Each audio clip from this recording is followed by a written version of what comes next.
Members of Congress, I have the high privilege and distinct honor of presenting to you the President of the United States.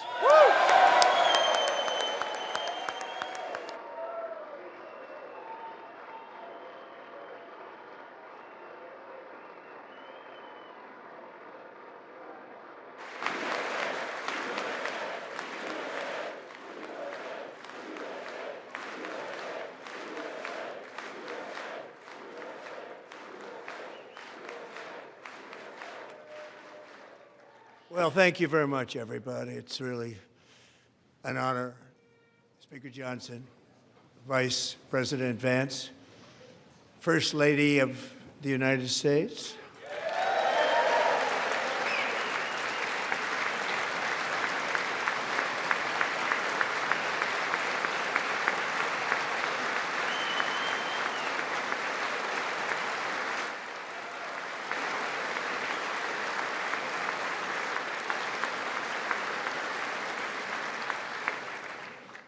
Second Lady of the United States,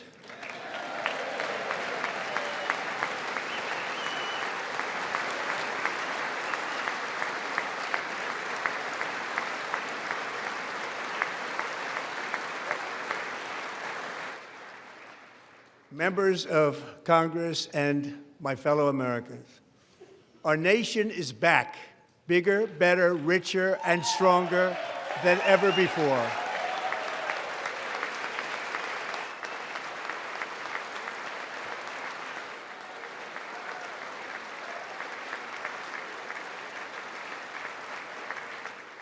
Less than 5 months from now, our country will celebrate an epic milestone in American history, the 250th anniversary of our glorious American independence.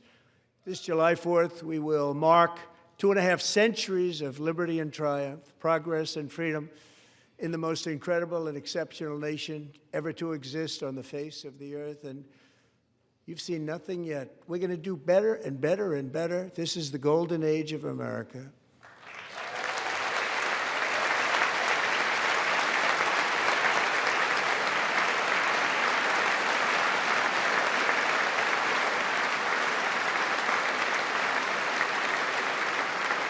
When I last spoke in this chamber 12 months ago, I had just inherited a nation in crisis with a stagnant economy, inflation at record levels, a wide-open border, horrendous recruitment for military and police, rampant crime at home, and wars and chaos all over the world. But tonight, after just 1 year, I can say with dignity and pride that we have achieved a transformation like no one has ever seen before, and a turnaround for the ages. It is indeed a turnaround for the ages.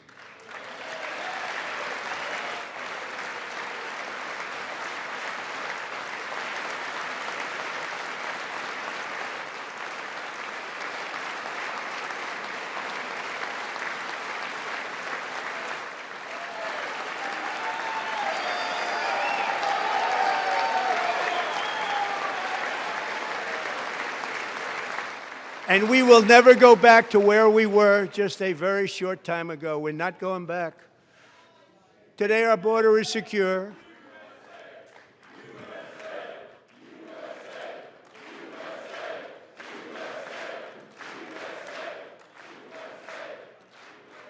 Thank you. Today, our border is secure. Our spirit is restored. Inflation is plummeting. Incomes are rising fast. The roaring economy is roaring like never before, and our enemies are scared, our military and police are stacked, and America is respected again, perhaps like never before.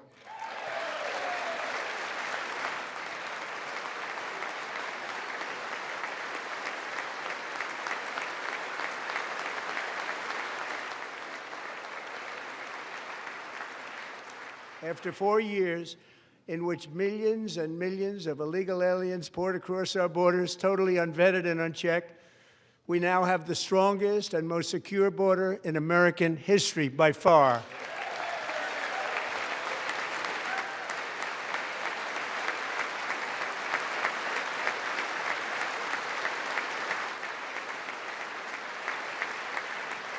In the past 9 months, 0 illegal aliens have been admitted to the United States.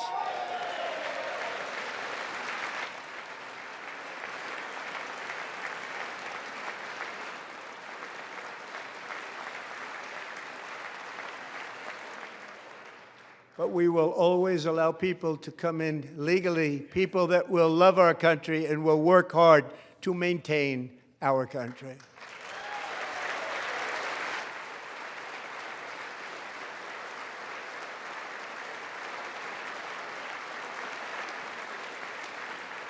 The flow of deadly fentanyl across our border is down by a record 56% in 1 year.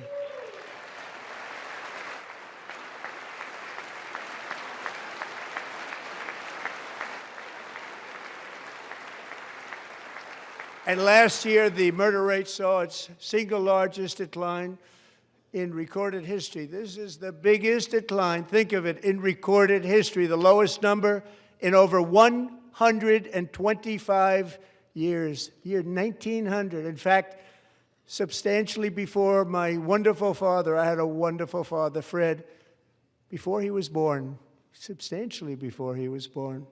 That's a long time ago. He wouldn't like me to say that, but that's a long time ago. The Biden administration and its allies in Congress gave us the worst inflation in the history of our country. But in 12 months, my administration has driven core inflation down to the lowest level in more than 5 years. And in the last 3 months of 2025, it was down to 1.7%.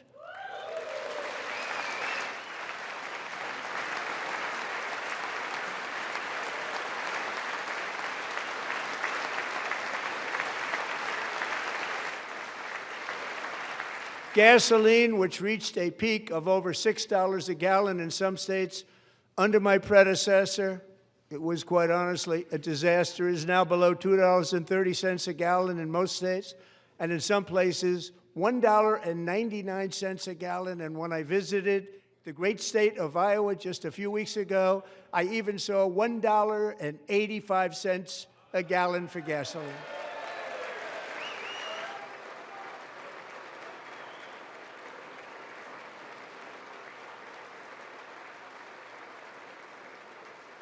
Mortgage rates are the lowest in 4 years and falling fast, and the annual cost of a typical new mortgage is down almost $5,000 just since I took office. 1 year.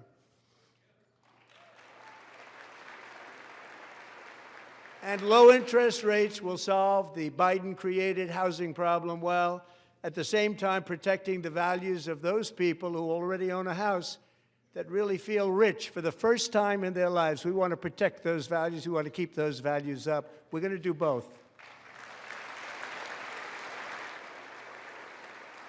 And we are going to keep it that way.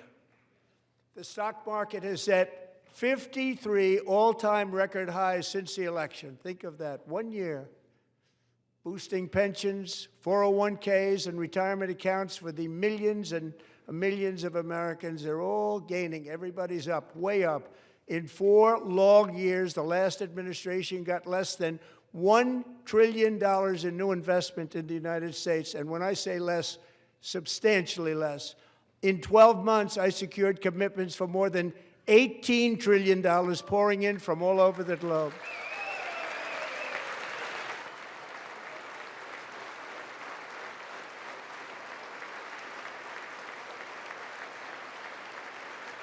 Think of it, much less than $1 trillion for 4 years versus much more than $18 trillion for 1 year. What a difference a president makes. A short time ago, we were a dead country. Now we are the hottest country anywhere in the world, the hottest.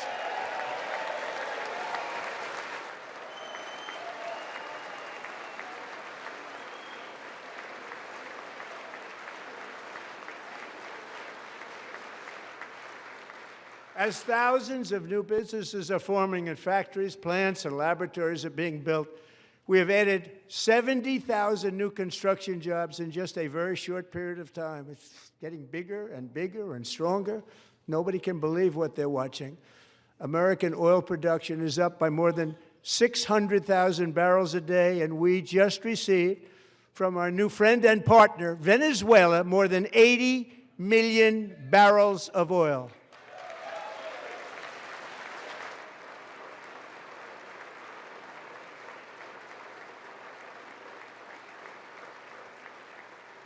American natural gas production is at an all-time high because I kept my promise to drill, baby, drill.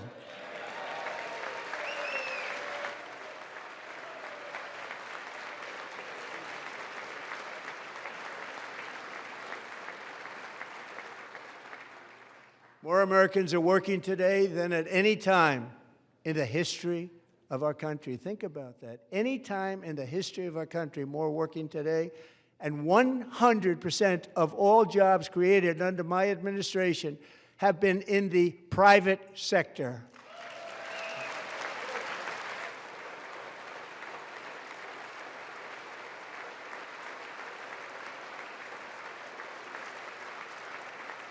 We ended DEI in America.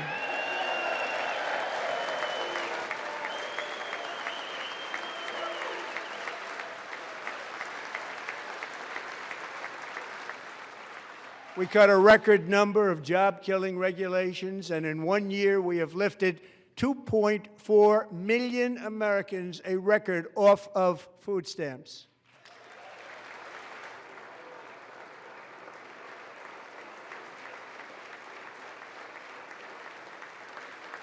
And for all of these reasons, I say tonight, members of Congress, the state of our union is strong.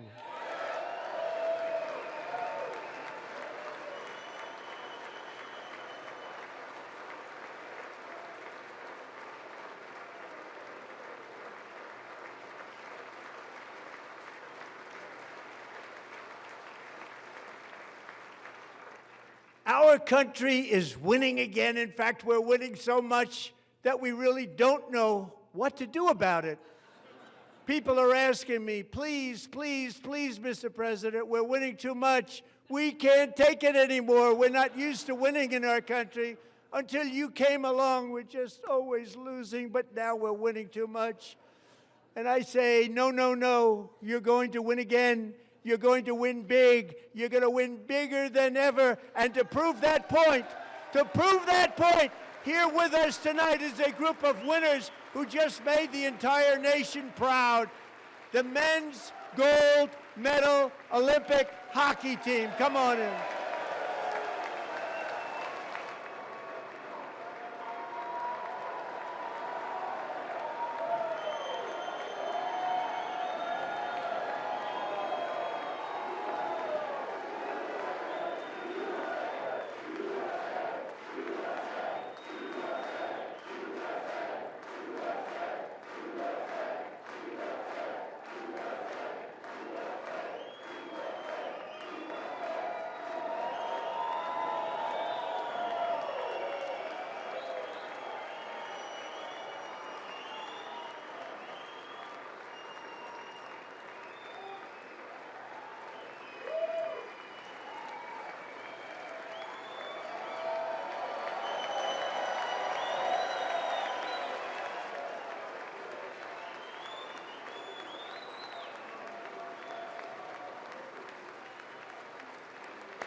Go ahead.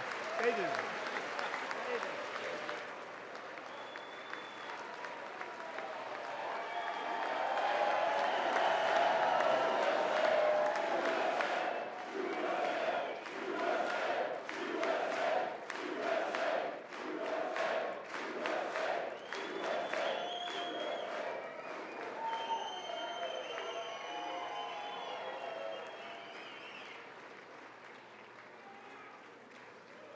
That's the first time I've ever seen them get up.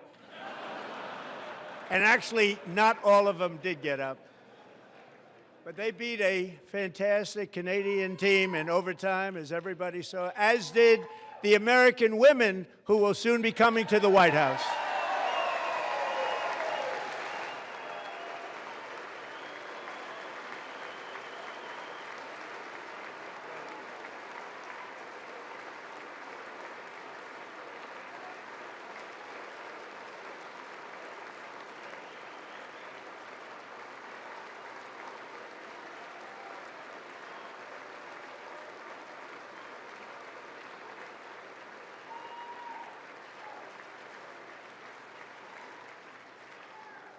They were in the Oval Office before, and I just want to say a second very big congratulations to Team USA. But I have to say that, and I told them this, and we took a vote of the team. I said, anybody votes no, I'm not doing it.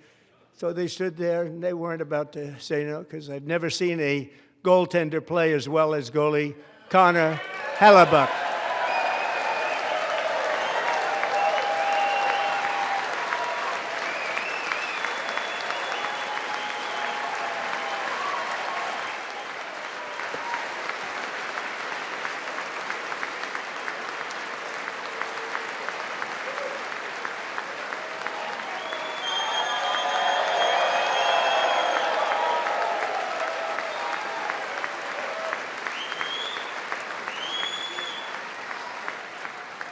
Think of it, 46 shots on goal, and I asked him, the one shot, the one where you put your stick in the back and it hit the neck of your stick and bounced off, do you practice that, or was that a little lucky?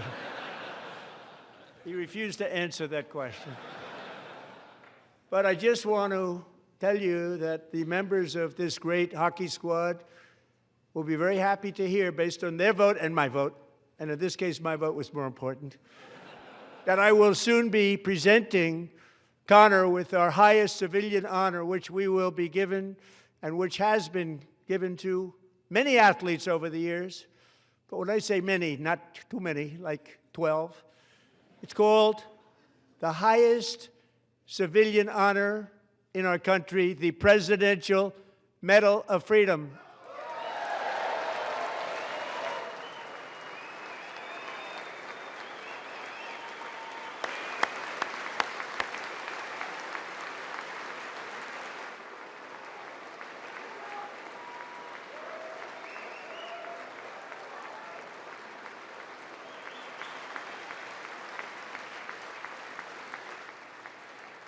Great athletes have gotten that, very great, the best, and I thought he deserved it. And I did take a vote, every single one of them. I said, I'm not giving it if anybody goes no, and every single one of them rapidly put up their hand. So I want to thank you. What a special job you did. What special champions you are. Thank you very much.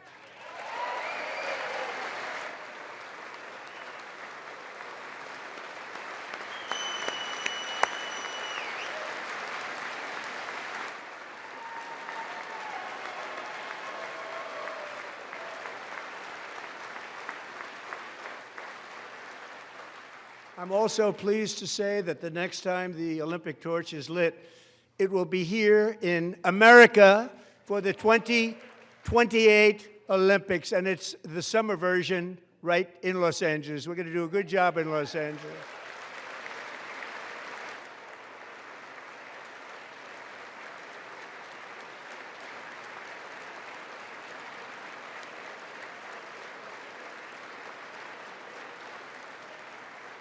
And Los Angeles is going to be safe, just like Washington, D.C. is now one of the safest cities in the country.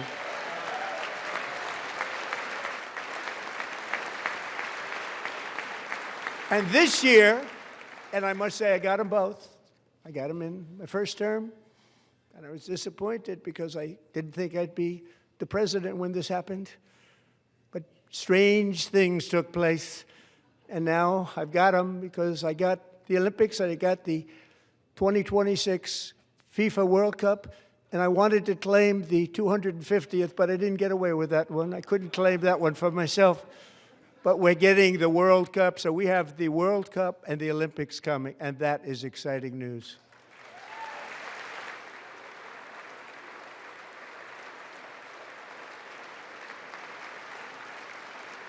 So this will be a year to celebrate our country and the heroes who have kept it free. Men like Buddy Taggart. At age 17, Buddy volunteered to defend America in World War II, serving in the Pacific under the great General Douglas MacArthur. He fought bravely in the famous Battle of Manila, worked so hard. He was badly wounded and almost killed by enemy machine guns in Luzon. And 81 years ago this month, he liberated the largest internment camp in the Philippines, one of the largest anywhere in the world. Buddy earned many honors, including a Purple Heart and a Bronze Star, came home, started a family, and tonight he is in the gallery looking forward to July 4th, 2026, his 100th birthday.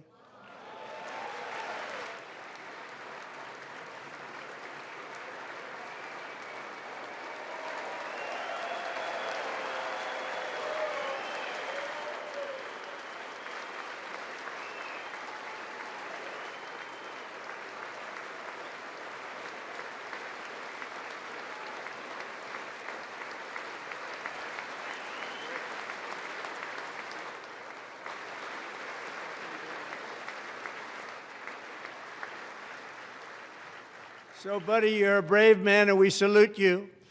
Even in times of challenge, setback, and immense heartache, the spirit of 1776 has always shone through very brightly. It was July 4th of last year when floodwaters tore through a girls' summer camp in Central Texas, one of the worst things I've ever seen. I was there, rising 26 feet in the matter of minutes, tragically claiming many, many lives. You all remember that one. As the waters threatened to sweep her away, 11-year-old Millie Kate McClelland closed her eyes and prayed to God. She thought she was going to die.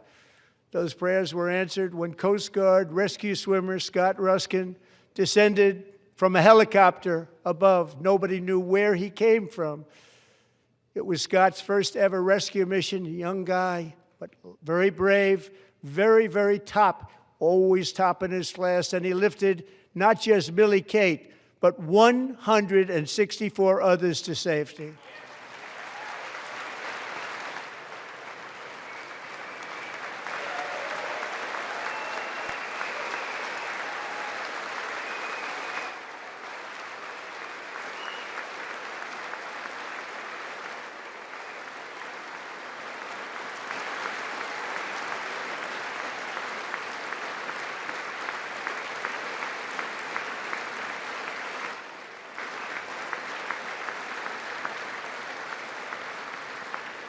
People watched Scott from a distance, and they couldn't believe what they were seeing. The winds were blowing, the rain was pouring, everything was going, and that rapid water, nobody's ever seen anything like it. They said, wow, that's something.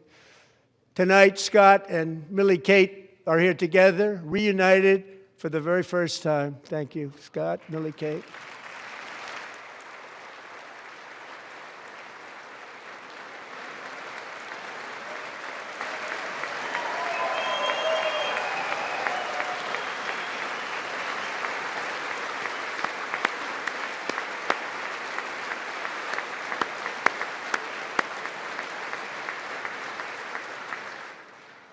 And Petty Officer Ruskin, I'm pleased to inform you that I am now awarding you the Legion of Merit for extraordinary heroism, which is what it was, extraordinary heroism. Thank you.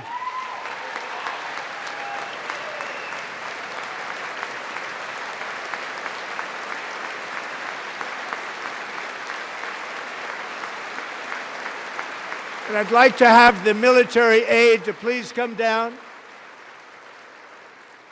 and take care of the service. Military aide, thank you very much. Take care of that very important service. Thank you very much. From 1776 to today, every generation of Americans has stepped forward to defend life, liberty, and the pursuit of happiness. And they're really doing it for the next generation. But now it's our turn. Together we're building a nation where every child has the chance to reach higher and go further, where government answers to the people, not the powerful, and where the interests of hardworking American citizens are always our first and ultimate concern.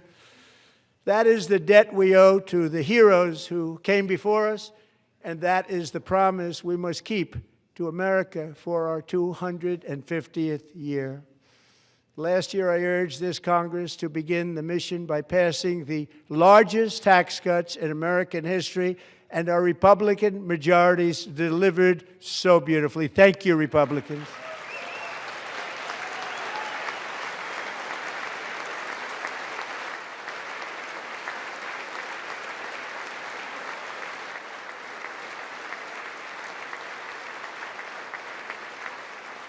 All Democrats, every single one of them, voted against these really important and very necessary massive tax cuts.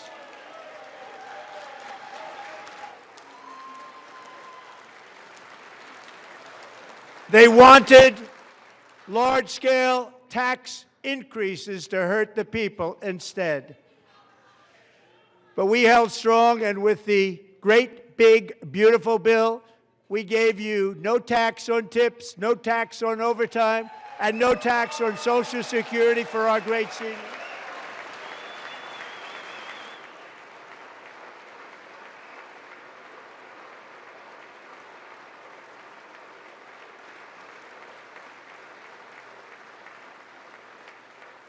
And we also made interest on auto loans tax deductible the first time, but only if the car is made in America.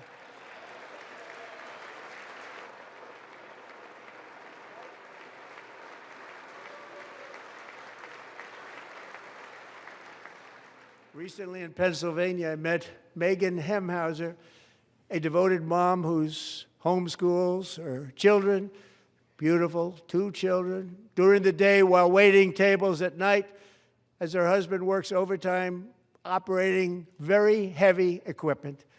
Megan is here this evening, and she's happy to tell you that she is so much richer because with no tax on tips, no tax on overtime, and our expanded child tax credit done again by Republicans, Megan and her husband will take home more than $5,000 extra just for the year, cutting her tax bill in more than half.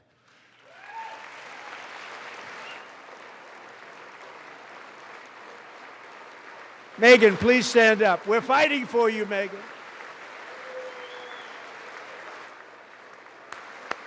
Thank you, Megan.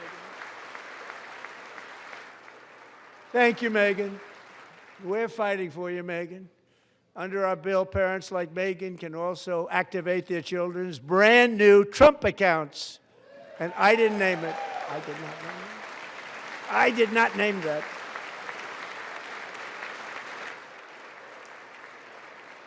Nobody believes me, but I did not name it. It was named by a very tall man sitting right there in the 3rd row.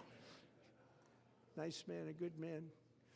Tax-free investment accounts for every American child. This is something that's so special and has taken off and gone through the roof.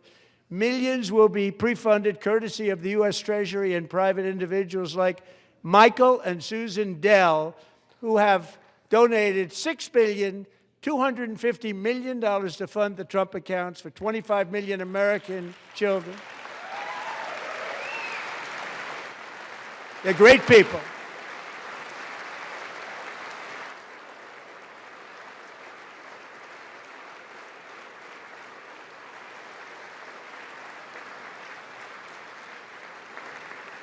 You know, I asked Michael Dell, how do you make all that money? He said, well, I just sat on my dorm in school, and I made computers, and I'd sell them to people, and I just kept selling and selling and selling, and pretty amazing story. That's called the American dream. He sold a lot of computers, a lot of those laptops, so I congratulate him on that, but I really thank him and Susan, as well as others like Brad Gerstner, a very tremendous guy. He was behind it right from the beginning. Brad Gerstner. Thank you, Brad.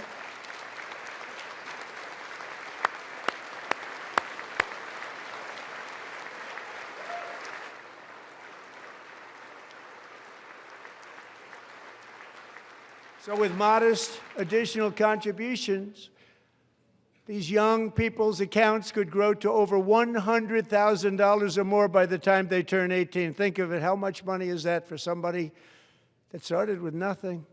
Over $100,000, could be much more than that. To make this investment in our children's future, go to trumpaccounts.gov, trumpaccounts.gov. And a lot of people are doing it. It's setting every record in the book. It's popular. They knew what it was going to take. I'm so proud of them. I'm so proud of the people that got it started.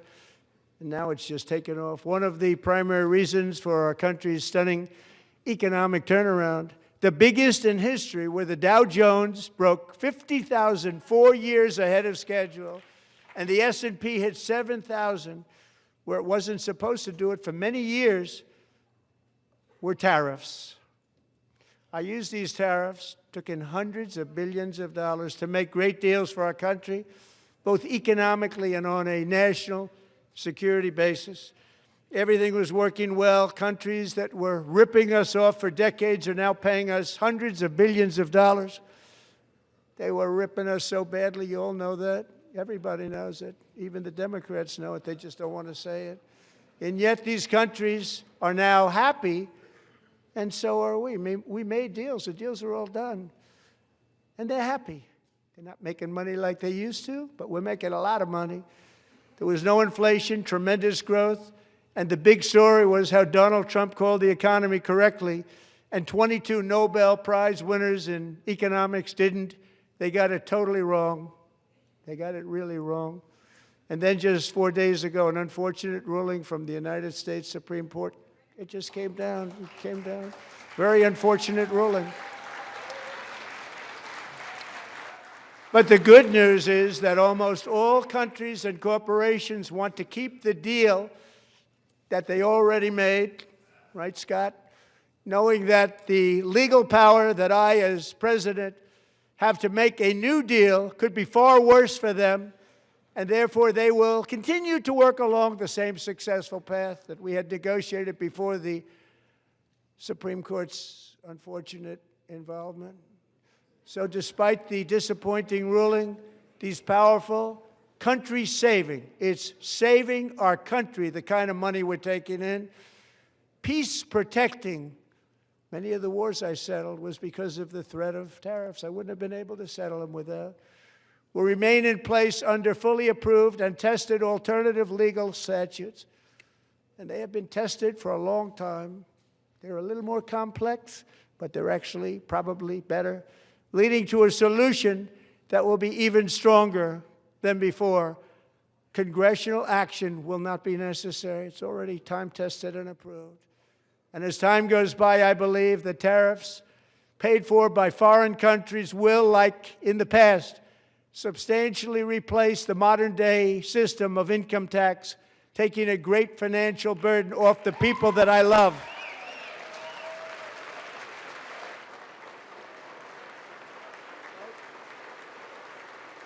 Right?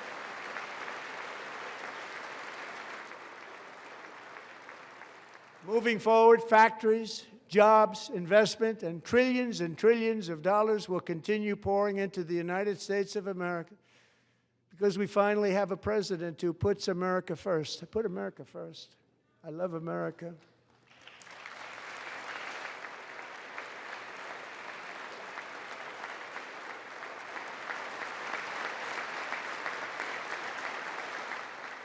For decades before I came along, we had the exact opposite. From trade to health care, from energy to immigration, everything was stolen and rigged in order to drain the wealth out of the productive, hardworking people who make our country great, who make our country run. Under Biden and his corrupt partners in Congress and beyond, it reached a breaking point with the Green New Scam, open borders for everyone. They poured in by the millions and millions from prisons, from mental institutions. They were murderers, 11,888 murders. They came into our country. You allowed that to happen. And record-setting inflation that cost the typical family $34,000 in just a speck of time.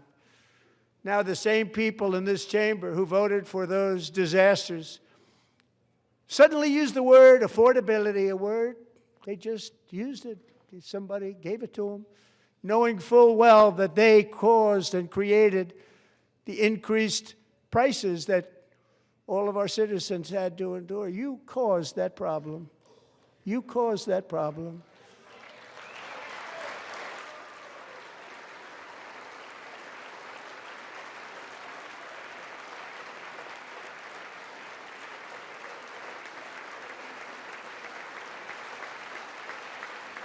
They knew their statements were a lie. They knew it. They knew their statements were a dirty, rotten lie.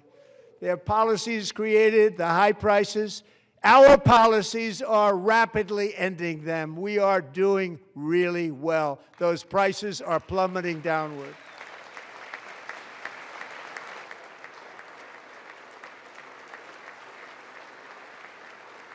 The price of eggs is down 60%, Madam Secretary, thank you.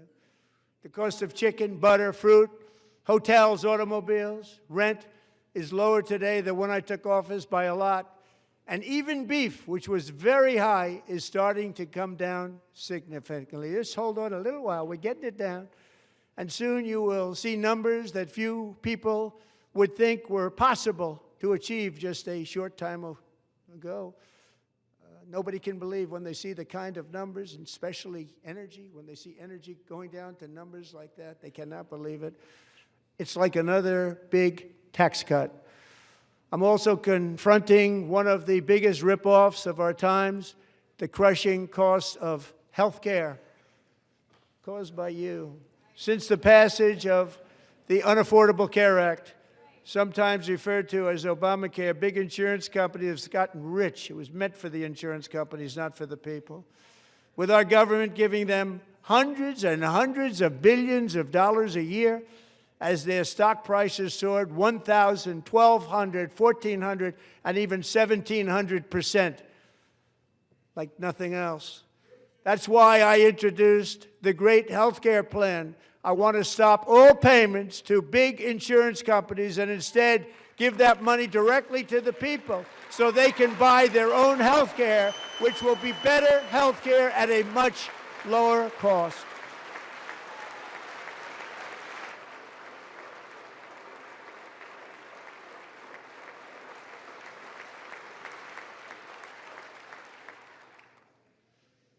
In addition, my plan requires maximum price transparency. That's a big deal. Sounds so simple, so big. And I did that in my first term, and the Democrats immediately terminated it with full knowledge that they were doing a very bad thing for the people. Costs were going to go way up, and that's what happened, and now I'm bringing them way down on health care and everything else. I'm also ending the wildly inflated cost of prescription drugs like has never happened before.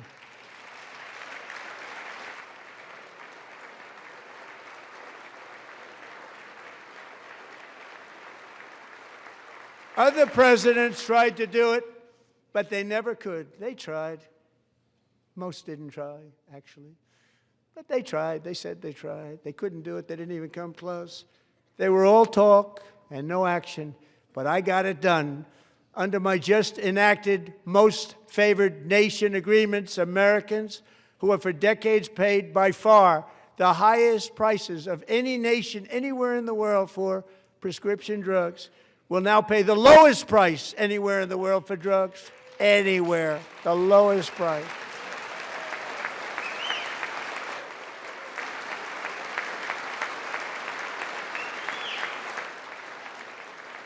So in my first year of the second term, should be my third term, but strange things happen. I took prescription drugs, a very big part of health care, from the highest price in the entire world to the lowest. That's a big achievement.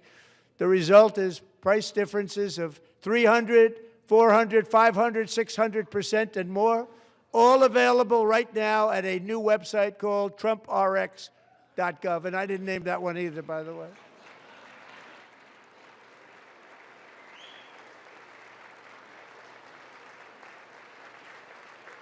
And here tonight is the very first customer ever to get that big discount, and it is big, Catherine Rayner.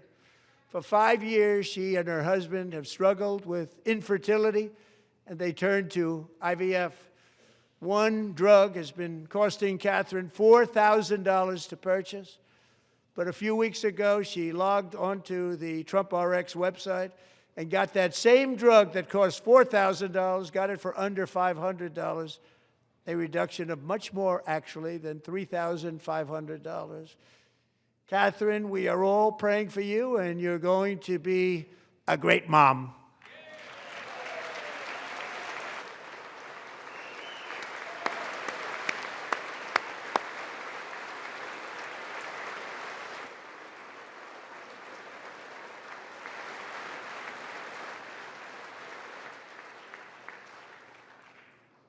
So now I'm calling on Congress to codify my most favored nation program into law. Now, the one thing, I'm not sure it matters because it's going to be very hard for somebody that comes along after me to say, let's raise drug prices by 700 or 800%. But John and Mike, if you don't mind, codify it anyway. They may do it. Codify it anyway. Thank you. Many Americans are also concerned that energy demand from AI data centers could unfairly drive up their electric utility bills. Tonight, I'm pleased to announce that I have negotiated the new Ratepayer Protection Pledge. You know what that is? We're telling the major tech companies that they have the obligation to provide for their own power needs. They can build their own power plants as part of their factory so that no one's prices will go up. And in many cases, prices of electricity will go down for the community and very substantially down. This is a unique strategy never used in this country before. We have an old grid. It could never handle the kind of numbers, the amount of electricity that's needed. So I'm telling them they can build their own plant. They're going to produce their own electricity. It will ensure the company's ability to get electricity while at the same time lowering prices of electricity for you, and could be very substantial for all of you cities and towns. You're going to see some good things happen over the next number of years. Another pillar of the American dream that has been under attack is home ownership. With us tonight is Rachel Wiggins, a mom of two from Houston.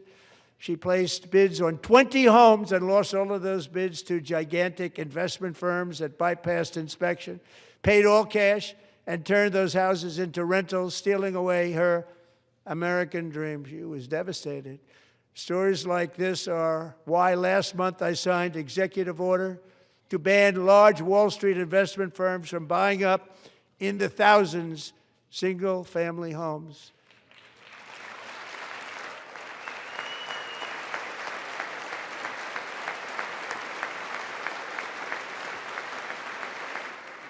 And now I'm asking Congress to make that ban permanent, because homes for people, really, that's what we want. We want homes for people, not for corporations. Corporations are doing just fine. Rachel, thank you very much. Good luck with your home. You'll get one soon.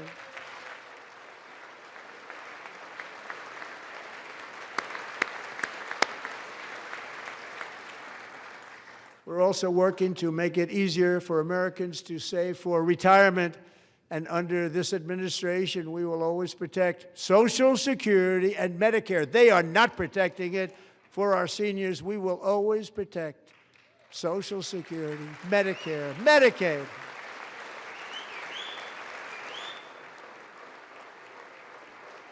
Since I took office, the typical 401k balance is up by at least $30,000. It's a lot of money. We have millions and millions of people, because the stock market has done so well, setting all those records. Your 401ks are way up. Yet half of all of working Americans still do not have access to a retirement plan with matching contributions from an employer. To remedy this gross disparity, I'm announcing that next year my administration will give these often forgotten American workers, great people, the people that built our country, access to the same type of retirement plan offered to every federal worker. We will match your contribution with up to $1,000 each year. As we ensure that all Americans can profit from a rising stock market, let's also ensure that members of Congress cannot corruptly profit from using insider information.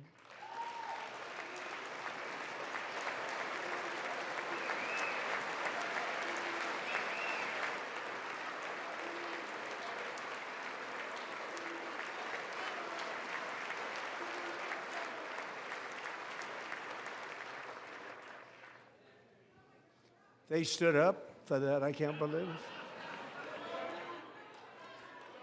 I can't believe it. Did Nancy Pelosi stand up if she's here? Doubt it. Pass the Stop Insider Trading Act without delay.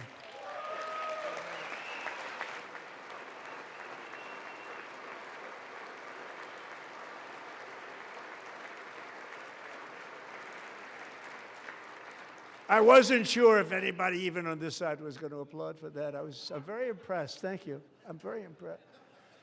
But when it comes to the corruption that is plundering, it's plundering America. There's been no more stunning example than Minnesota, where members of the Somali community have pillaged an estimated $19 billion from the American taxpayer. Oh, we have all the information. And in actuality, the number is much higher than that. And California, Massachusetts, Maine, and many other states are even worse. This is the kind of corruption that shreds the fabric of a nation, and we are working on it like you wouldn't believe. So tonight, although started 4 months ago, I am officially announcing the war on fraud to be led by our great Vice President, J.D. Vance.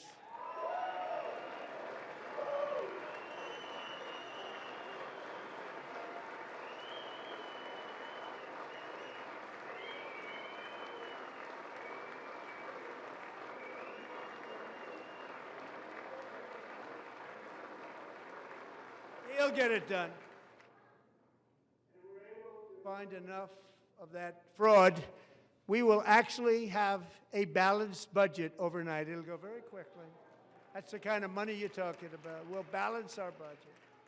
The Somali pirates who ransacked Minnesota remind us that there are large parts of the world where corruption and lawlessness are the norm, not the exception. Importing these cultures through unrestricted immigration and open borders brings those problems right here to the USA. And it is the American people who pay the price in higher medical bills, car insurance rates, rent, taxes, and perhaps most importantly, crime. We will take care of this problem. We're going to take care of this problem. We are not playing games. Delilah.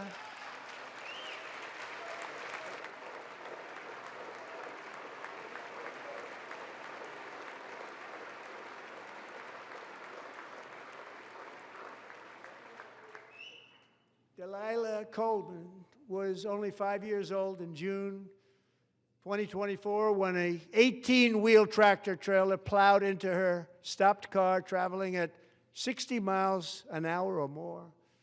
The driver was an illegal alien let in by Joe Biden and given a commercial driver's license by open borders politicians in California. Doctors said Delilah would never be able to walk or talk, have a good life.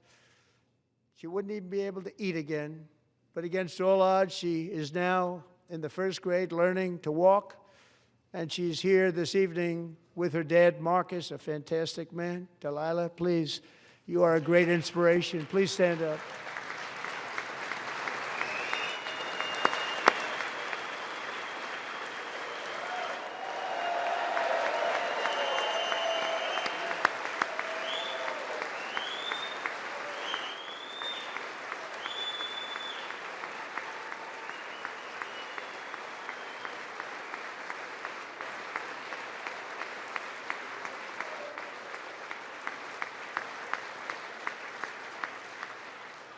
Thank you, Delilah. Many, if not most, illegal aliens do not speak English and cannot read even the most basic road signs as to direction, speed, danger, or location. That's why tonight I'm calling on Congress to pass what we will call the Delilah Law, barring any state from granting commercial driver's licenses to illegal aliens.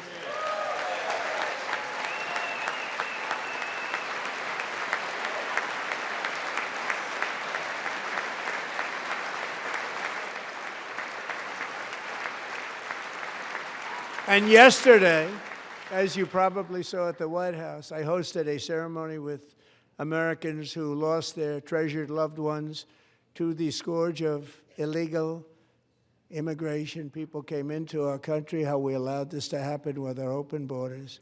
These are the angel moms and families that for decades our government betrayed and our media totally ignored. It was terrible. Hard to believe, actually. In 2023, a 16-year-old high school cheerleader named Elizabeth Medina was supposed to perform in her town's Christmas parade, but she never arrived. Her mother, Jacqueline, went home to look for her, and she found her lying dead in a bathtub bleeding profusely after being stabbed 25 times. Lizbeth's killer was a previously arrested illegal alien who had broken in and brutally extinguished the brightest light in her family's life, violently and viciously.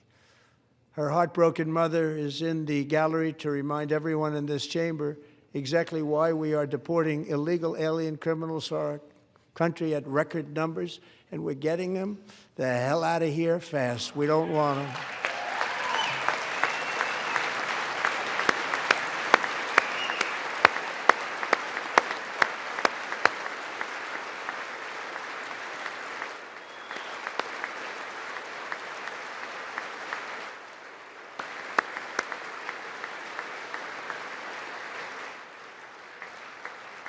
Thank you very much, Jacqueline. Thank you.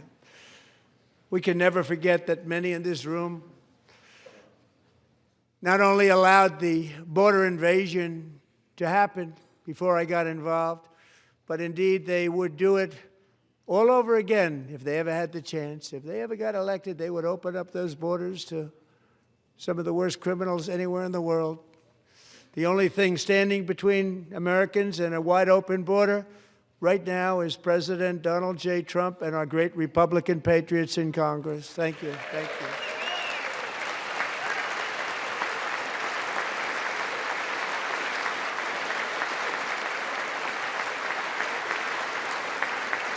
As we speak, Democrats in this chamber have cut off all funding for the Department of Homeland Security. It's all cut off. It's all cut off. They have instituted another Democrat shutdown, the first one costing us 2 points on GDP. 2 points we lost on GDP, which probably made them quite happy, actually. Now they have closed the agency responsible for protecting Americans from terrorists and murderers. Tonight I'm demanding the full and immediate restoration of all funding for the border security, homeland security of the United States, and also for helping people clean up their snow. We have no money because of the Democrats, and it would be nice. We'd love to give you a hand at cleaning it up, but you gave no money. Nobody's getting paid. It's a shame. So you have to think about it. We have, in case you didn't know, a pretty large snowstorm out there. One of the great things about the State of the Union is how it gives Americans the chance to see clearly what their representatives really believe. So tonight I'm inviting every legislator to join with my administration in reaffirming a fundamental principle. If you agree with this statement, then stand up and show your support. The first duty of the American government is to protect American citizens, not illegal aliens.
Isn't that a shame? You should be ashamed of yourself not standing up.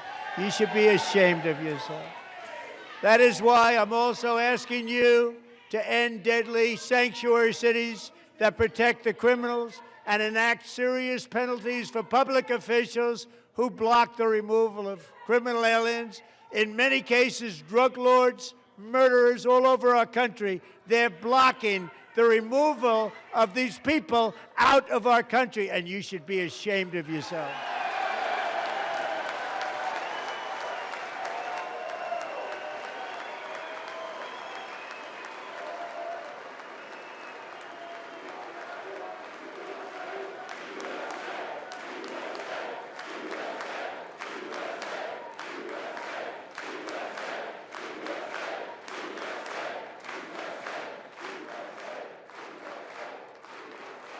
And perhaps most importantly, I'm asking you to approve the Save America Act.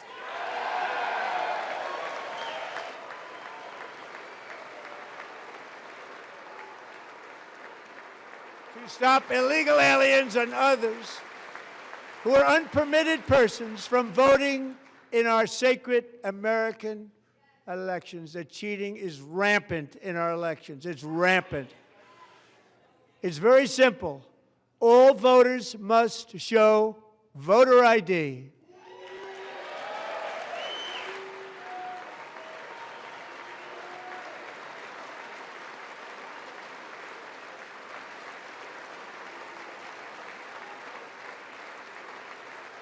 All voters must show proof of citizenship in order to vote.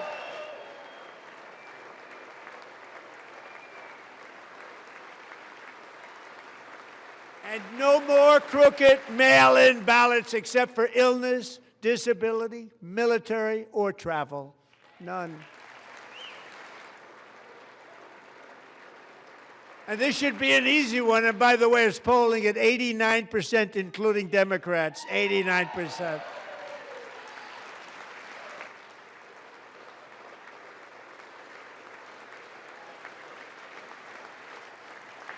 And even the new communist mayor of New York City, I think he's a nice guy, actually. Speak to him a lot. Bad policy, but nice guy. Just said they want people to shovel snow. They got hit hard. Wants them to shovel snow, but if you apply for that job, you need to show 2 original forms of ID and a Social Security card. Yet they don't want identification for the greatest privilege of them all, voting in America. No, it's no good. No good. Both Republicans and Democrats overwhelmingly agree on the policy that we just enunciated. And Congress should unite and enact this common sense, country-saving legislation right now, and it should be before anything else happens.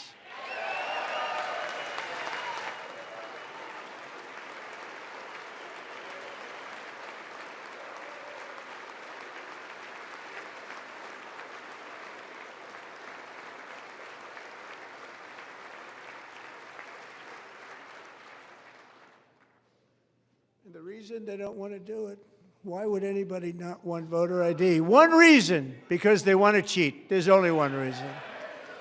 They make up all excuses. They say it's racist. They come up with things you almost say, what imagination they have. They want to cheat. They have cheated. And their policy is so bad that the only way they can get elected is to cheat. And we're going to stop it. We have to stop it, John.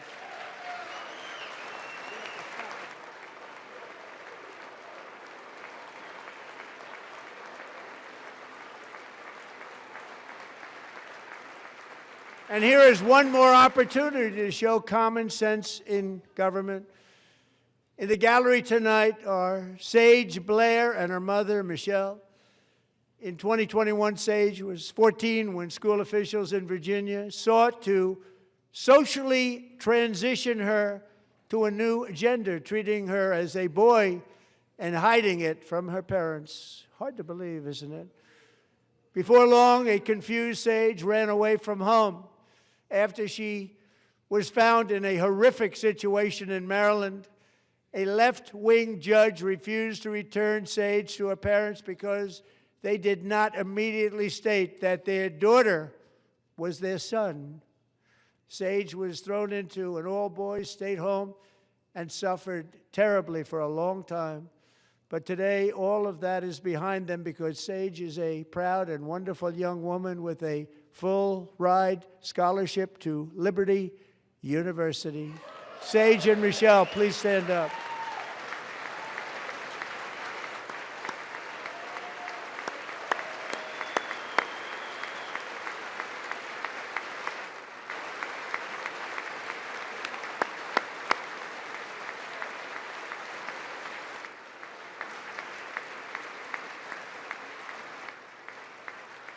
And thank you for your great bravery. And who can believe that we're even speaking about things like this?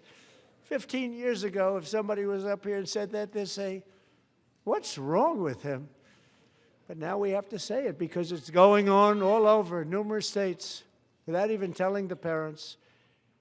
But surely we can all agree no state can be allowed to rip children from their parents' arms and transition them to a new gender against the parents' will. Who would believe that we're even talking about this? We must ban it, and we must ban it immediately.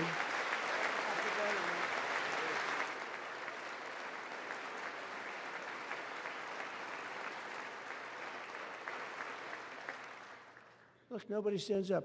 These people are crazy, I'm telling you. They're crazy.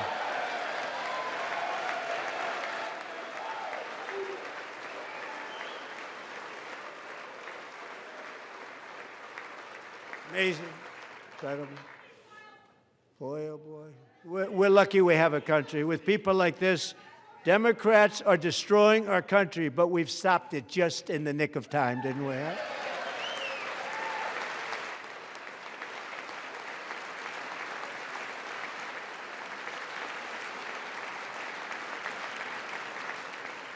No one cares more about protecting America's youth than our wonderful First Lady, now a movie star. She's a movie star. Can you believe it? Who would have believed that? Over the past year, she has had an incredible impact championing AI legislation, advancing a landmark executive order on foster care, and helping secure $30 million to launch the Melania Trump Foster Youth to Independence Initiative. It's a tremendous, really a tremendous thing that happened and had a lot of bipartisan support. She gets much better bipartisan support than I do. I get none. She gets a lot. Someday you're going to have to tell me how you did that. And students and educators in every state have joined the First Lady's efforts in the presidential AI challenge, keeping America's next generation positioned to succeed and strongly succeed in the future. Tonight, we welcome two young people whose lives reflect the First Lady's impact, Sierra Burns and Everest Nevermont. Thank you both, and Melania, thank you. I know how hard you worked on it. Thank you very much.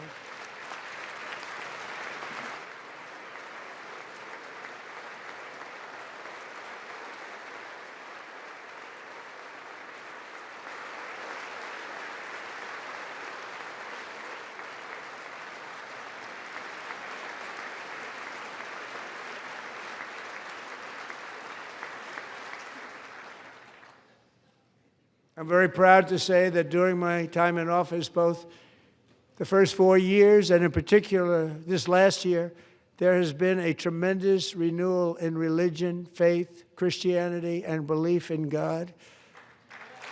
Tremendous renewal.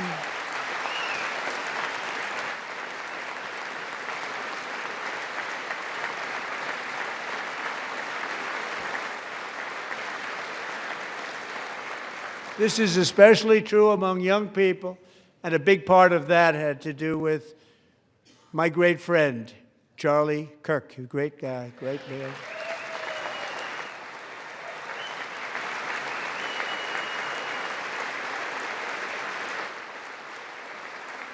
So last year, Charlie was violently murdered by an assassin and martyred, really martyred for his beliefs.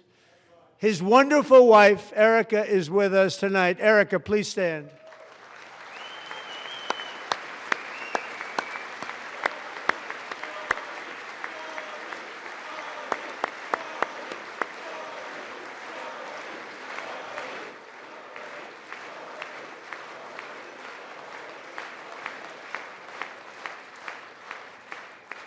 Thank you, Erica. Been through a lot.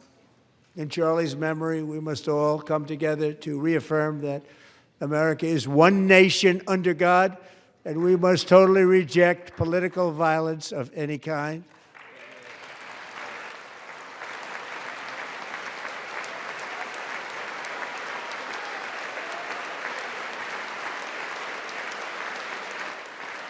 We love religion, and we love bringing it back, and it's coming back at levels that nobody actually thought possible. It's really a beautiful thing to see.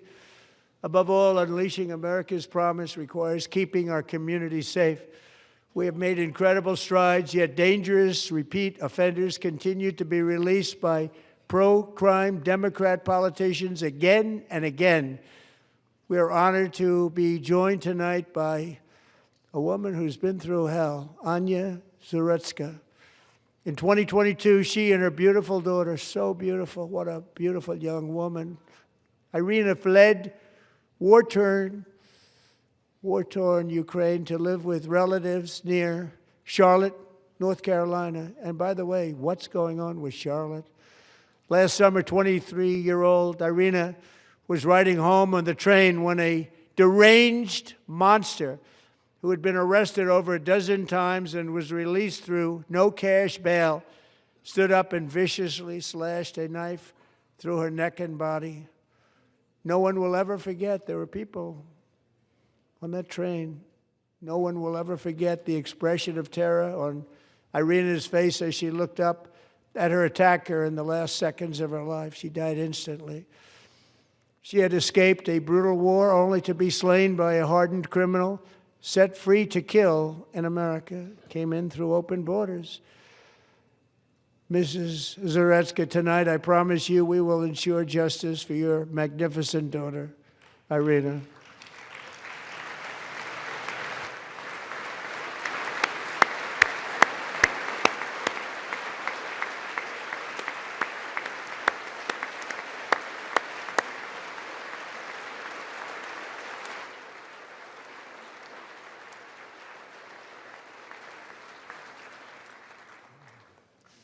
How do you not stand?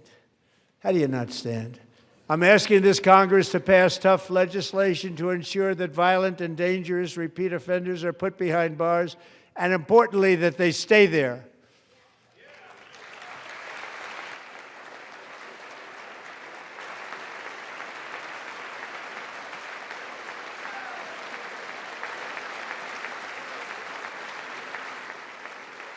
Starting last summer, I deployed our National Guard and federal law enforcement to restore law and order to our most dangerous cities, including Memphis, Tennessee, big success, New Orleans, Louisiana, big success, and our nation's capital itself, Washington, D.C., where we have almost no crime anymore in Washington, D.C. How did that happen?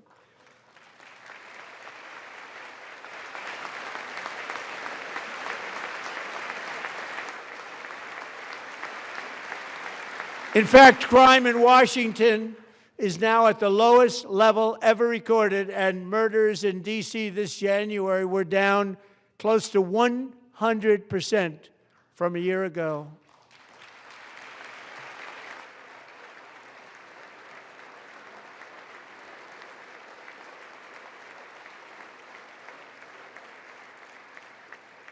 They don't like to hear that. One of sick people, one of the brave service members who helped achieve this stunning turnaround was 20-year-old West Virginia Army National Guard Specialist Sarah Beckstrom. After a 4-month deployment, she voluntarily extended her service, and her rank was going to be lifted. She was doing so well. They were so proud of her. But the very next day, she was on patrol near the White House when she was ambushed and shot in the head by a terrorist monster from Afghanistan. Shouldn't have been in our country. And all because she wore the uniform of our nation, she was shot. He traveled here because he didn't like people wearing our uniform. He was sick and deranged, shouldn't have been in our country. Sarah Beckstrom died in order to defend our capital, and we are honored to be joined by her wonderful parents, Gary and Evalie. Your daughter was a true American patriot, and she will be greatly missed. She was a great person. I saw reports on her. They've never seen anything like it.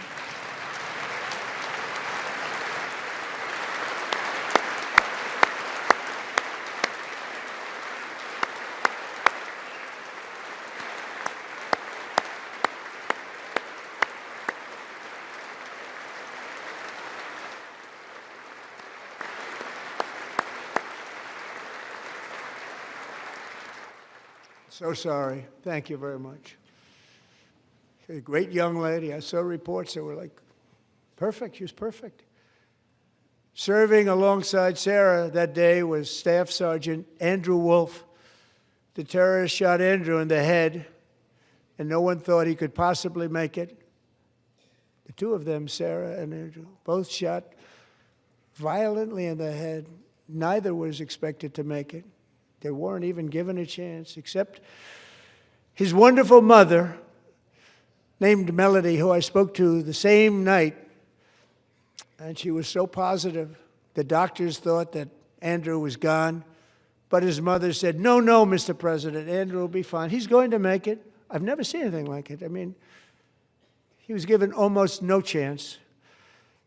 She said, I have no doubt, sir, he's going to be okay. This was a conversation that I had with her that night, with her son laying helplessly in bed, blood all over. Everybody is praying, she said, sir, he will be okay. The doctors didn't understand what she was saying, and after looking at the results of the damage done, neither did I. She was so strong and conclusive that even Andrew's great father felt she didn't really understand the gravity of the situation. But she turned out to be right. Right, Melody? She turned out to be right.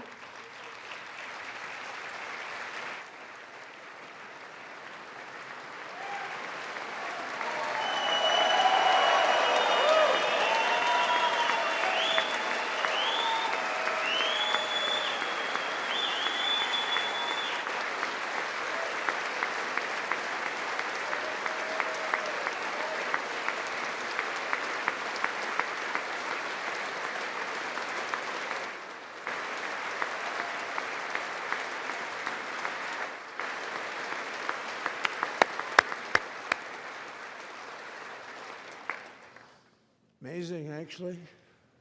I said, where does this woman come from? She's the most positive person I've ever met.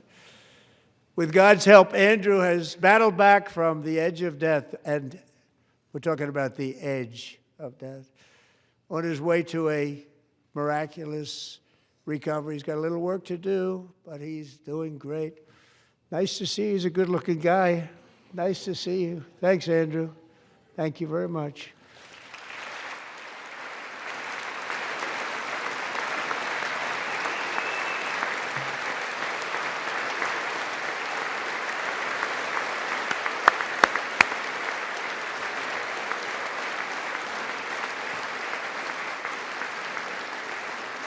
So, Andrew, while you're up, now I'm going to ask a highly respected General James Seward to present Staff Sergeant Andrew Wolf and the great family of Sarah Beckstrom with the award created by our late, great President George Washington himself. It's called the Purple Heart.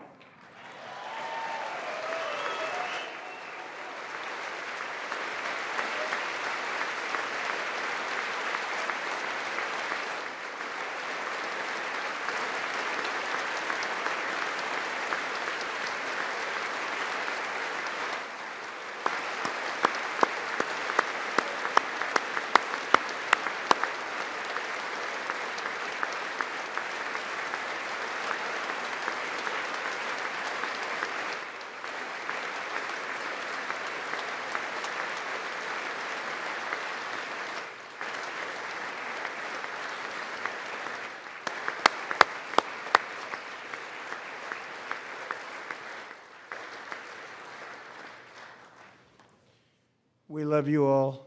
Love you. We're proudly restoring safety for Americans at home, and we are also restoring security for Americans abroad. Our country has never been stronger. My first 10 months, I ended 8 wars, including Cambodia. Isn't it funny? Sick people. Cambodia and Thailand, Pakistan and India. Would have been a nuclear war. 35 million people, said the Prime Minister of Pakistan, would have died if it were not for my involvement. Kosovo and Serbia, Israel and Iran, Egypt and Ethiopia, Armenia and Azerbaijan, the Congo and Rwanda, and of course the war in Gaza, which proceeds at a very low level. It's just about there. And I want to thank Steve Witkoff and Jared Kushner for your help. Thank you, Steve. Thank you, Jared.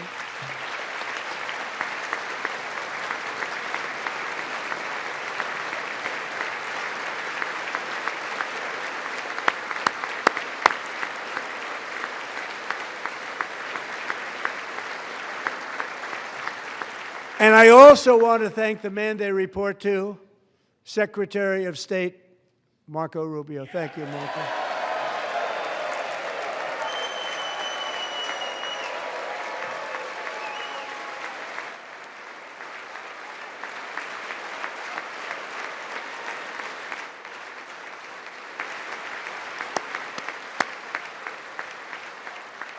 People like you. You know, Marco got 100% of the votes when he was in confirmation. I think our next one was about 54%.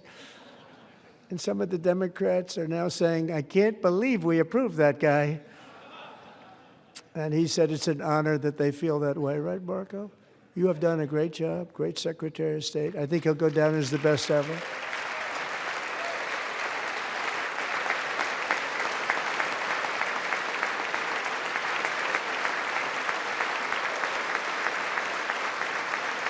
Under the ceasefire I negotiated, every single hostage, both living and dead, has been returned home. Can you believe that?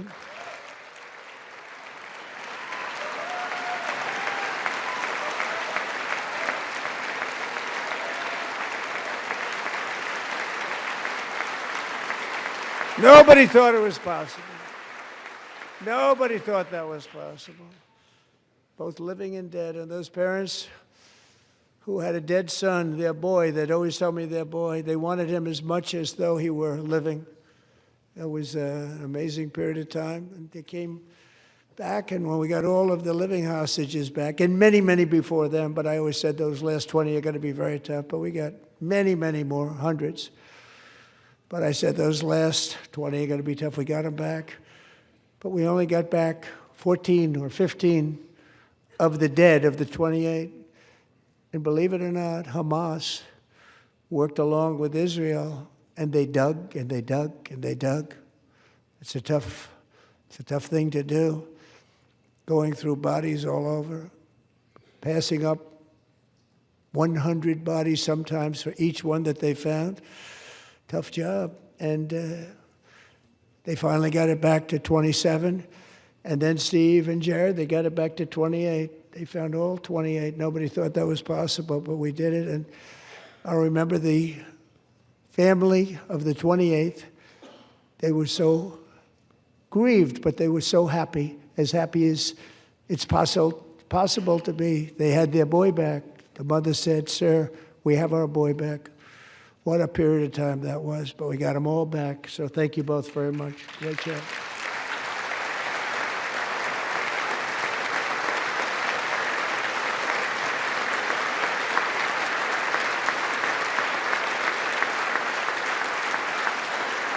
And we're working very hard to end the 9th war, the killing and slaughter between Russia and Ukraine, where 25,000 soldiers are dying each and every month. Think of that, 25,000 soldiers are dying a month.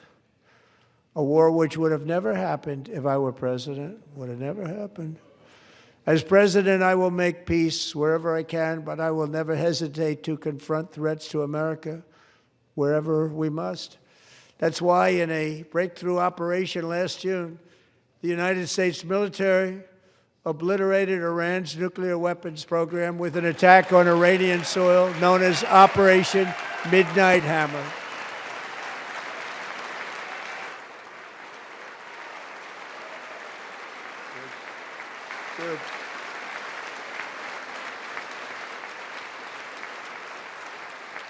For decades, it had been the policy of the United States never to allow Iran to obtain a nuclear weapon. Many decades. Since they seized control of that proud nation 47 years ago, the regime and its murderous proxies have spread nothing but terrorism and death and hate. They've killed and maimed thousands of American service members and hundreds of thousands and even millions of people with what's called roadside bombs. They were the kings of the roadside bomb. And we took out Soleimani. I did that during my first term. Had a huge impact. He was the father of the roadside bomb.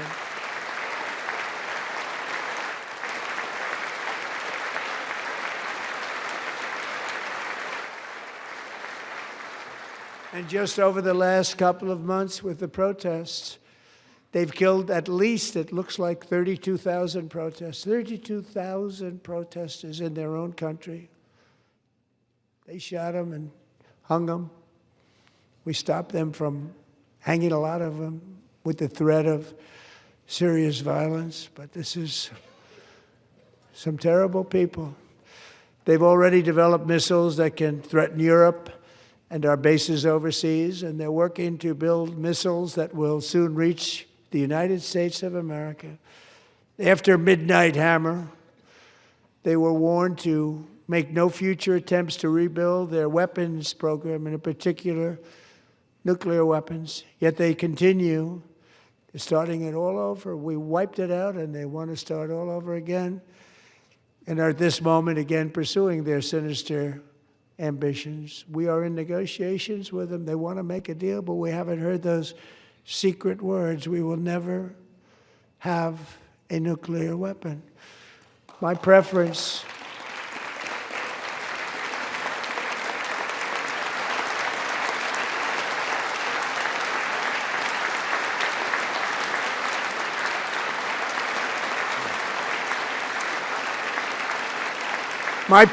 is to solve this problem through diplomacy. But one thing is certain, I will never allow the world's #1 sponsor of terror, which they are by far, to have a nuclear weapon. Can't let that happen.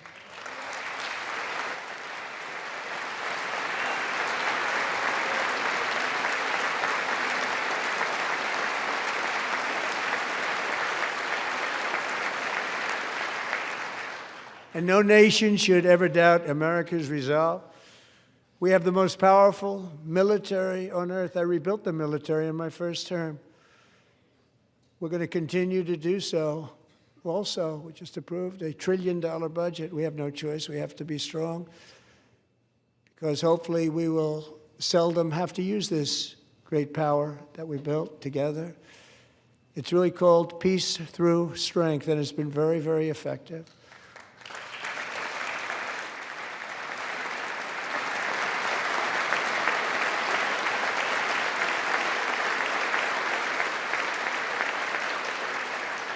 So thanks to Republicans in Congress, we're investing that record number of dollars, have no choice, in the United States Armed Forces.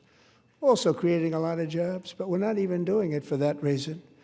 Because as I said, we have more jobs, more people working today than ever before in the history of our country. And NATO countries are friends and allies. They are. They're our friends and they're our allies. Have just agreed, at my very strong request, to pay 5% of GDP for military defense rather than the 2%, which they weren't paying. We were paying for almost all of NATO. Now they're paying 5 as opposed to not paying 2.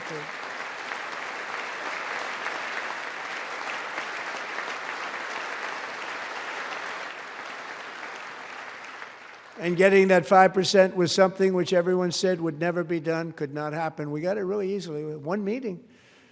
And big difference between 2% that's not paid. We were paying the freight of many of them. Very few were paid up. Now 5%, then they're paid. And everything we send over to Ukraine is sent through NATO, and they pay us in full. They pay us totally in full. Every branch of our armed forces is setting records for recruitment. This is so exciting. And every service member recently.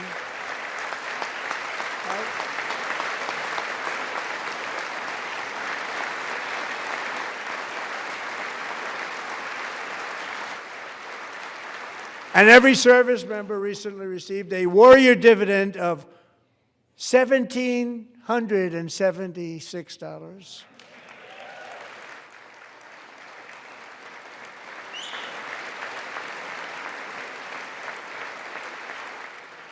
You know, they put it on my desk. We got the money from tariffs and other things, a lot of money we have. We have much more money than people understand. Have to rebuild that program a little bit, but it won't take long. But we got the money, and it was $1,775, and they wanted my approval.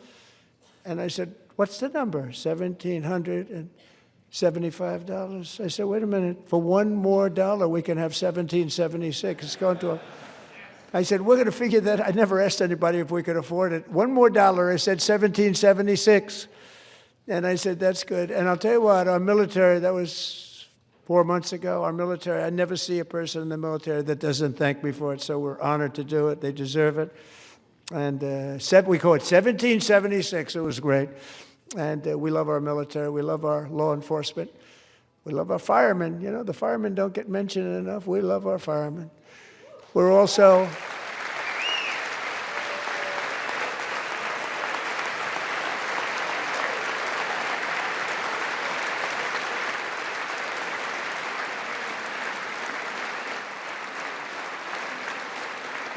restoring American security and dominance in the Western Hemisphere, acting to secure our national interests and defend our country from violence, drugs, terrorism, and foreign interference. For years, large swaths of territory in our region, including large parts of Mexico, really large parts of Mexico, have been controlled by murderous drug cartels. That's why I designated these cartels as foreign terrorist organizations, and I declared illicit fentanyl as a weapon of mass destruction.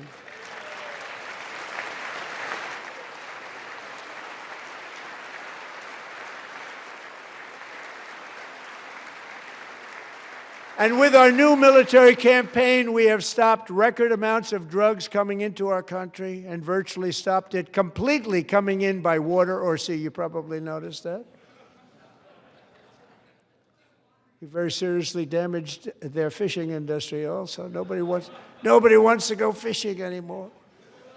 We've also taken down one of the most sinister cartel kingpins of all. You saw that yesterday. In January,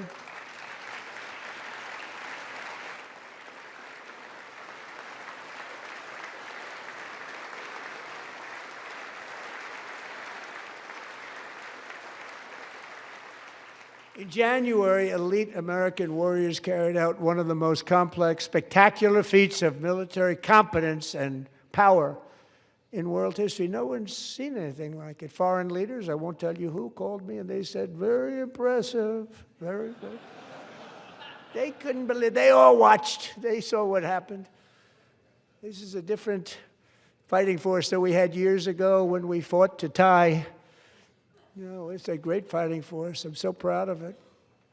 Look at Space Force. Space Force is my baby, because we did that. My baby, it's becoming so important.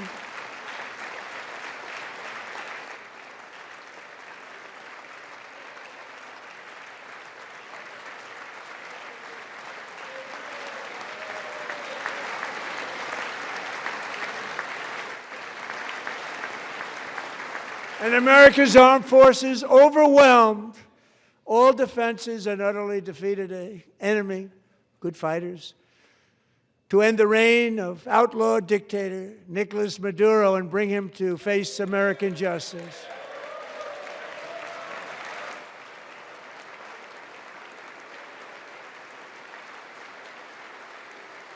And this was an absolutely colossal victory for the security of the United States, and it also opens up a bright new beginning for the people of Venezuela.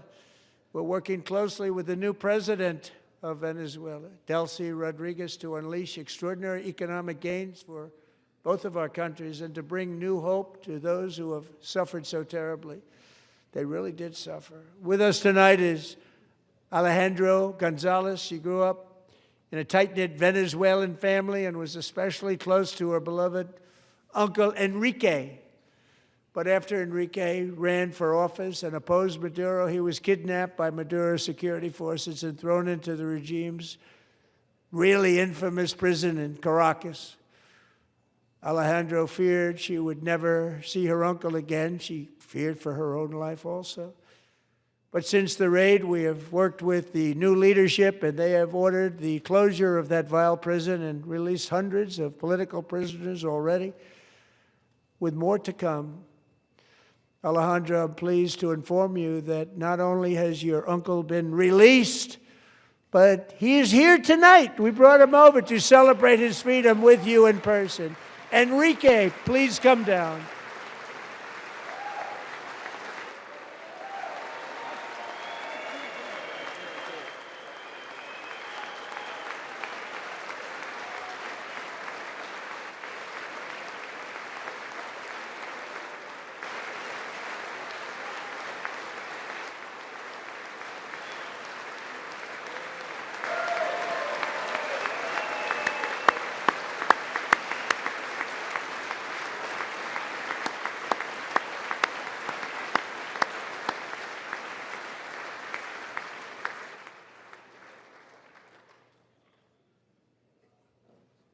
Thank you, Enrique. Have a good time.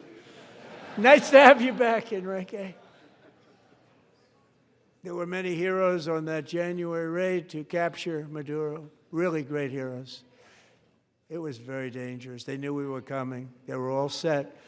But the deeds of one warrior that night will live forever in the eternal chronicles of military valor.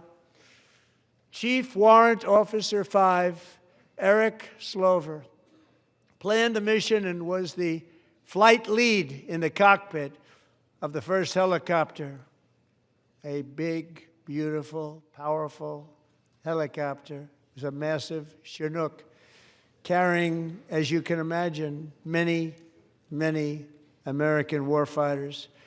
Wearing the dog tags his wife Amy had blessed with holy water before he left. She knew it was going to be a rough one.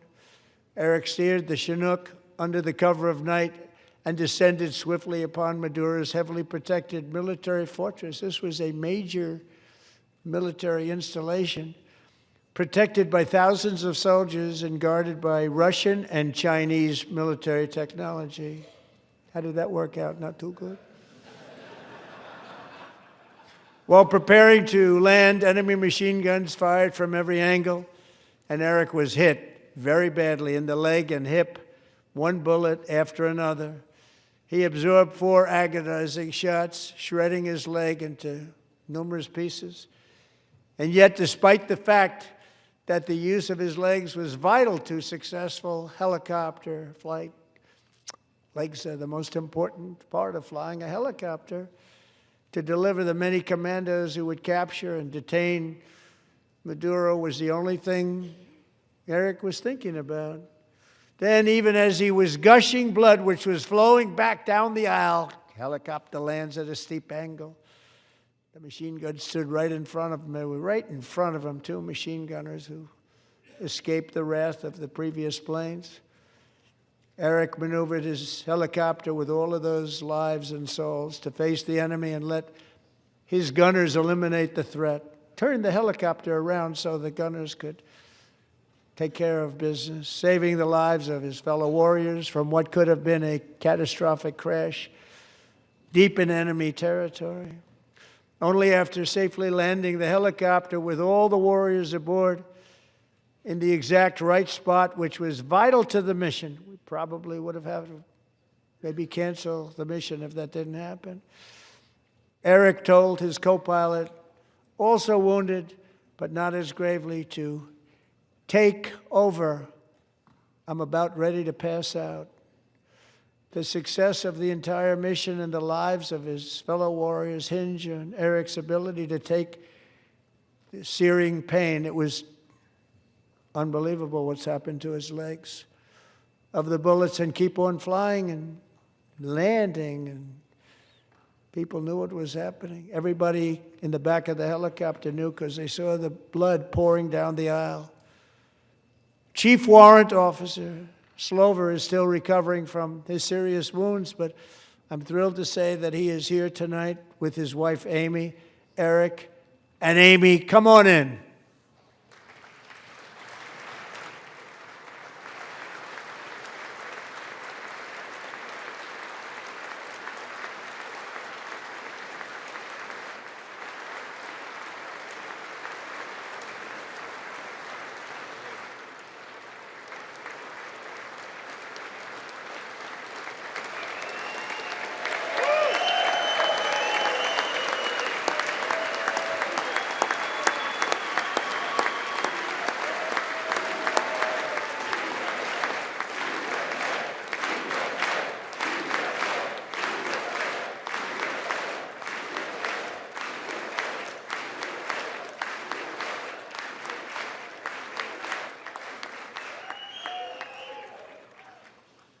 So we have a surprise for Eric and Amy.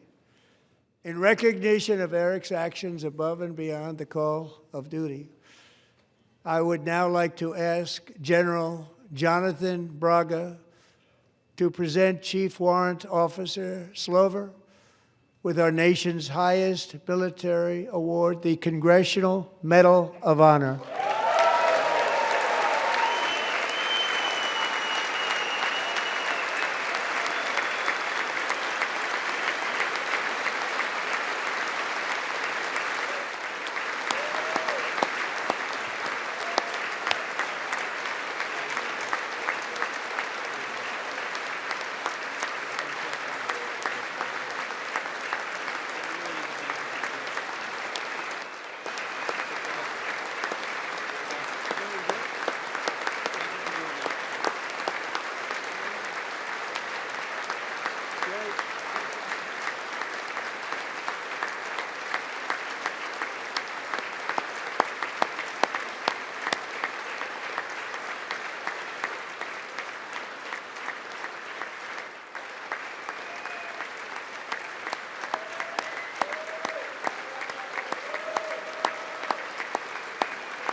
Well, thank you very much, Eric and Amy. Great to get to know you. I met with them and with a lot of their fellow warriors at Fort Bragg recently. You notice the name Fort Bragg, we have it back, we brought it back. We won the First World War with it, the Second World War with it, and then they decided to change the name. So we changed it back. Everybody wanted to change back too. And 10 of Eric's fellow warriors from that incredible night of victory will also be receiving medals at a private ceremony that will soon be held at the White House, and Eric will be there. Thank you.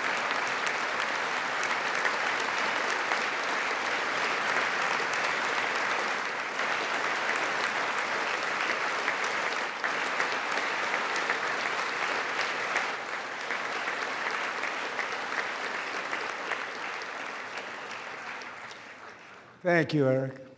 That's a big one. Tonight we've celebrated many truly extraordinary American patriots, but there is one last living legend to honor before we go. He is one more heroic American aviator, Navy fighter pilot. Royce Williams served in World War II, Korea, Vietnam, flying more than 220 missions. In the skies over Korea in 1952, Royce was in the dogfight of a lifetime, legendary dogfight. Flying through blizzard conditions, his squadron was ambushed by 7 Soviet fighter planes. It was his first aerial combat of the war, and despite being massively outnumbered and outgunned, Royce led the takedown of 4 enemy jets and almost destroyed the others, vanquishing his adversaries while taking 263 bullets to his own plane and being seriously hurt. His story was secret for over 50 years. He didn't even want to tell his wife, but the legend grew and grew.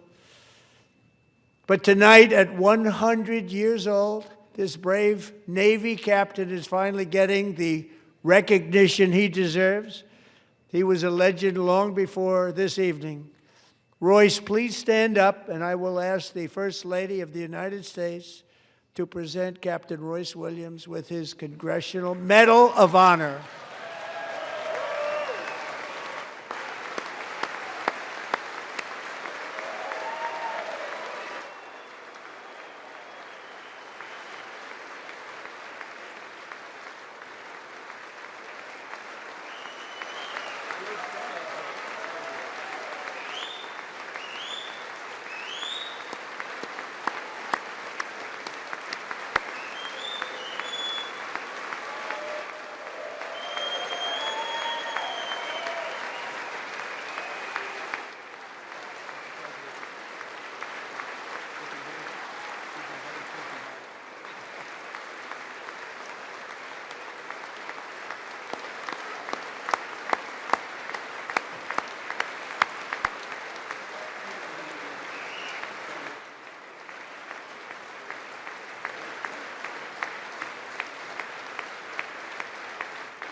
Thank you, Royce, and thank you, Eric. I've always wanted the Congressional Medal of Honor, but I was informed I'm not allowed to give it to myself, and I wouldn't know why I'd be taking it, but if they ever open up that law, I will be there with you someday. But you know, that's our highest honor, Congressional Medal of Honor, and that's a big thing, and it's an honor to be in the same room with you. Thank you both very much, Eric. Thank you.